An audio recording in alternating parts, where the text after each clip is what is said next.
We've just started a new year and maybe we're looking for some coping mechanisms or just things to help us get through the year. So we came to Angela Joseph and talked to me a little bit about what people might be facing, what they're asking you about, and how we should navigate this year.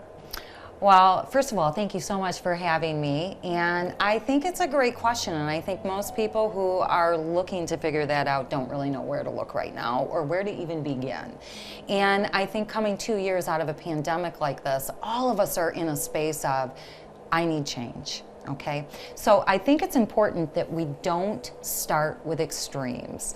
Start very slow. Start looking at your daily focus. Where is your energy going? Where are your thoughts going? Where are you placing most of your attention? And I think what a lot of people are finding right now, especially people that I'm working with or who are contacting me, is I'm feeling lost.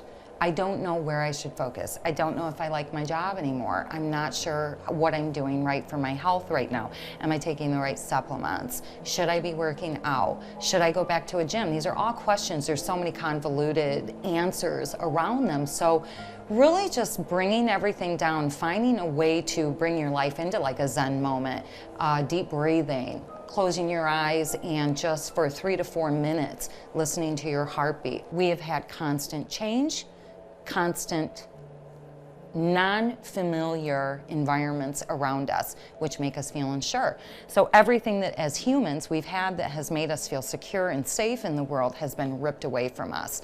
And as we thought it would be 2 months, possibly 6 months, here it is, we're 2 years in and it's still going.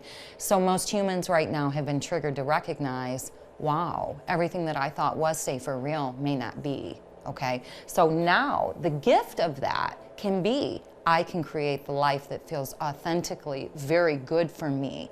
But first what we have to do is we have to come back to ourselves and ask ourselves, what is it that feels good to me? And many people right now just don't even know what that is. We have to begin to find these spaces for ourselves again. So creating that daily lifestyle, our work, our food, our movement, our faith, our rest, right, which we can look at as sleep, we can look at as meditation, we can look at as hobbies. What are we doing to keep ourselves actively poised with the stress in the world to make sure that we're also creating things that feel good for ourselves? You know, New Year's resolutions, I never suggest. I think that it is a setup for failure, and I don't say that to be negative. I say it because there's a much more empowering way for us to really move forward with building that life. Okay, so those give us some tools to kind of navigate this tricky time, and we're maybe ditching the resolutions because, like you said, it can kind of set you up for failure, right? You see that surge at the gym in January, and then come February, March, they're not there, and it's like, we want to applaud them for trying, but maybe we need to have these realistic expectations and goals. So how do we set realistic expectations and goals for ourselves? I know it's kind of individualized and one size fits one, but how do we set those goals up for ourselves so we're not failing? Well, again, I want to applaud anybody that's starting anything, and I just want to empower you to not have that sense of doubt or failure. So, again, absolutely number one thing, if I work with anybody, the first thing I have anybody do is up your water. We are 75% water, and most people will look at me and think, you're kidding me. That's my first goal. Absolutely. And normally when I do, I'll have them do it for 2 weeks. They cannot believe the increased energy, better sleep, better movements, okay? And then they come back, okay, I'm doing that, what are we gonna do next? Yeah. Then we can slowly go, okay, well, do we wanna move? What feels right for me, right? Or do I wanna work on my sleep?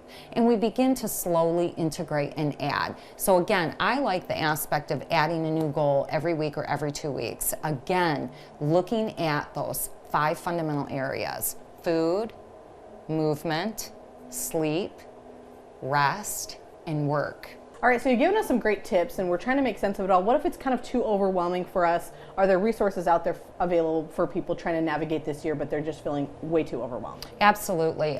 One of the things that I'm learning at 46, I'm not the most techie. I'm learning to really embrace that. There are so many amazing wellness trend blogs that are out there for people to read. YouTube has amazing tips. If you just go in and go wellness trend, lifestyle wellness, tips for lifestyle. My website is up. I am at www.angelaandjoseph. You can get on there. There's a lot of resources on there you can find. All right, Angela Joseph, I appreciate your time today. Thank you. Thank you so much, Holly. All right, stick around. Studio 10 continues after the break.